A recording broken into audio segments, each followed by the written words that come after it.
Welcome to Vintage Associates. My name's Cos, I'm one of the directors of the business.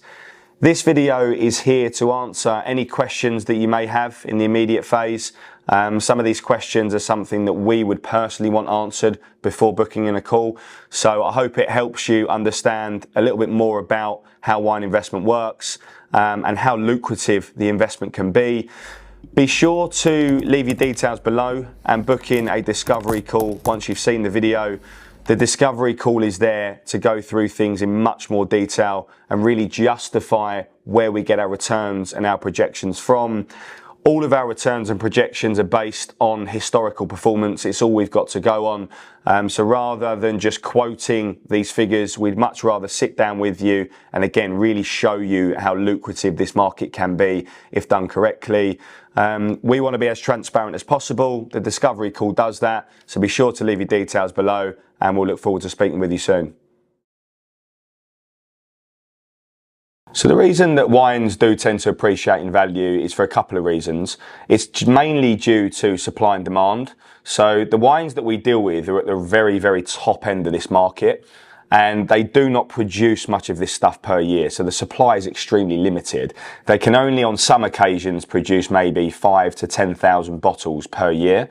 Now, that's got to satisfy a global audience. Now, it might seem like a lot of wine, but when you take into account that's got to satisfy European markets, US markets, the Asian markets, you can see how that could be spread quite thinly across the world. So due to the fact there's just not many of them, if you were to invest in one of these cases or one of these bottles, then you are owning a piece of history essentially. Now the longer that you hold it, let's say for example there are 5,000 bottles made at the very beginning, let's fast forward 5 years into the future, because wine is a consumable product, there's guaranteed to be less and less of them as time goes on. So eventually your case of wine will become more rare and more unique. The demand is still extremely high, and it's that scarcity that really drives the price in the value in the price. The second part of it also is that I'm sure you've heard of the expression aging like a fine wine. Not only is there less and less of them as time goes on, but the actual wine itself will improve in quality as well. So you put those two things together, less and less of them, a better quality asset, and that's why they are more valuable in the future.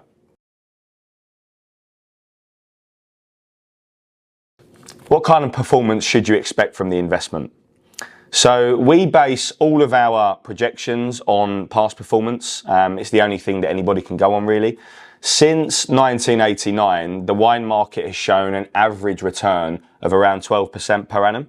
Now that's not to say that every year you'll see 12%, but if you do hold it for a fairly long period, it tends to average out anywhere between sort of 10 and 15% growth per year. So ideally, wine is deemed a longer term investment. There are short term gains to be had, but in reality, you want to be holding these wines for at least 3 to 5 years, if not longer, because that average performance, the longer that you hold it, is more likely to happen. So the wines that we tend to recommend have got, many, many years of performance in front of them, or before them, I should say. And we obviously, before you look to invest in any cases of wine, we will go through that performance. We'll show you the kind of wines that we look to recommend. We'll show you their performance over the years. And essentially we can justify exactly where we get that performance from. On the onboarding call, if you do book in with one of ourselves to go through everything, we can pull up the indices which track how the top performing wines from each region have fared over the years. So very similar to the stock market where you've got, say, the FTSE 100, which tracks the top 100 companies in the UK. There's an index called the LiveX 1000, which tracks the top 1,000 tradable wines on the LiveX platform. And that marketplace, or that index, has risen in value since 2004 by just shy of 300%. Now, if you break that down yearly and simply divide that by 20 years, you're looking at an average performance of around 15% growth per year. So if you do book the onboarding call, these are the kind of things we can walk you through, and ultimately you can see potentially the kind of returns that you can see from the market. It's a good question, and it really does vary depending on the kind of investor that you are. Our minimum entry level is set at £10,000. The reason for that is the wines that we recommend, as mentioned, are at the very, very top end of this market. So it's quite difficult to get involved for any less than £10,000. Plus, you do want to have as much diversification as possible. If you've got 2 or 3 cases of wine in there, instead of maybe just the one, you're giving yourself a better chance of seeing a better performance on the back of it. So that's the reason our minimum starts at 10K. However, the more that you do, naturally, the more diversification you can have, and it allows you to potentially enter into different levels of these kind of wines we recommend. So, for example, some of them will start from maybe £3,000 or £4,000 per case, but some of them can also start from £20,000, £25,000, £30,000 per case. Those wines, the higher end wines, do tend to perform better as a rate of return. The reason they are more valuable and the reason they do perform better is simply because of that supply at the front end is a lot smaller. So let's say, for example, there's a case of wine that's maybe £4,000 or £5,000. They'll produce maybe 5,000, 10,000 cases per year. If you buy a case of wine for about £20,000, £25,000, on some occasions, they only produce about 400 or 500 of these per year. So they're extremely exclusive because of that rarity, even from the beginning. But naturally, because there's so few of them, you do get a better performance. One good example of that, and I'll show you the difference between, the lower end of the spectrum and the higher end. The lower end are the Italian wines, something like the Sassicaia, which is maybe a wine that you've heard of previously. If we go back 20 years worth of performance, the 2000 vintage, which was released, I believe, in 2003 or 2004, since release is up in value about 300%. So it's tracks the market pretty similarly to the Liv-Ex 1000, which is still a brilliant investment. You're still looking at around 15% growth per year. However, there is a wine brand called Domaine della Romani Conti, which is abbreviated to DRC for short. They, on occasions, do assortment cases, which can cost, as I say, upwards of 25k per case. Now, if I was to show you the same vintage, the year 2000, and we was to track that performance since release, the DRC brand has gone up in value around 1,500% over a 20-year period. So it really depends on the kind of investor that you are.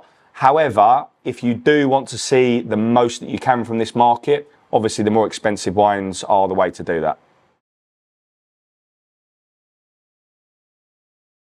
So we literally provide a hand-in-hand management service from the moment that you invest all the way through to liquidation and everything in between there. So everybody is completely different. We will tailor an approach depending on your preferences, whether that be length of hold, the amount you're looking to invest, if you're investing on behalf of loved ones, etc. We will tailor something specifically to you to make sure that we achieve the goals that you're looking to set out to achieve. Now, from the moment that you buy the wines, we provide an online portal which allows you to track exactly how your wines are doing. So you'll be able to see collectively how they're all getting on, and you'll also be able to see individually how each of your cases are performing. So we'll always be on hand to ensure that we're getting as much out of your collection as possible, but you will have login details that are provided so you can track exactly how it's all doing from wherever you are in the world at the click of a button. So you'll be able to track exactly how it's all doing. In terms of storage, so yes, you can store the wines yourself because you've got complete and utter 100% ownership over the asset itself. You can decide to do what you like with it. So whether that's you decide to drink it, store it at home in your own wine cellar, whatever you decide is completely down to you. However, because it is an investment opportunity, it's really important that these wines stay in pristine condition because that will affect the sell-on value when you do come to sell it. So we recommend a storage facility that is held through Liv-Ex, and Liv-Ex is a company and an exchange that I'll speak to you about in more detail during the onboarding process. But essentially, we will open you an account at the storage facility. All of your wines are housed there for the duration of the investment. It's completely temperature controlled, humidity controlled, and once a quarter, we invite clients down to the storage facility to physically view their collection. The storage facility that we use is based in Tilbury in Essex, which is just outside of London. And yeah, more than welcome to come down and see exactly where your money is invested. So the storage facility is where we would recommend that you keep your wines. And then eventually, you know, many years down the line potentially, when you're looking at selling your acquisitions, we handle all of that for you. So you don't have to go and find a buyer, you don't have to speak to any collectors or restaurants or other merchants. We do all the heavy lifting for you. We try and maximize the price that we sell it for. And most of it will go back through the LiveX exchange, which again, I'll run you through on the onboarding call, but it's a very easy process. LiveX basically has a pool of merchants like ourselves globally. We're one of 650 companies globally who all buy and sell wine between each other on that exchange. So the selling process is really, really simple. At the click of a button, we can advertise your collection to be sold. Usually takes anywhere between 2 or 3 weeks to get the money back to you. So yeah, throughout you are completely managed. If there's anything that you need, we're on hand to answer any questions that you've got. And the whole idea is for us to maximize the performance that you see, but also, as importantly, we want to make sure that you feel as comfortable with everything throughout the journey.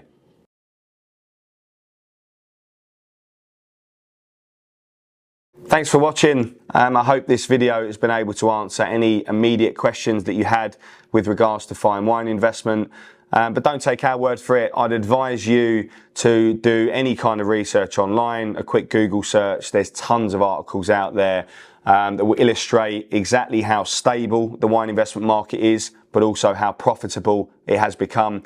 So I'd urge you to do that. I'd also urge you to really book in that discovery call below so that we can run through things in a lot more detail for you. The wine market is incredibly profitable if done correctly. And here at Vintage Associates, we do things correctly. We do want to be as transparent as possible. We want to give you access to as much information as we possibly can. And if you're following us on our socials, you'll see plenty of client testimonials of people that have been on board with us for quite a while now that have had a good experience with investing with us. So I'd urge you to check those out. And yeah, look forward to speaking with you on one of those discovery calls and speaking with you soon.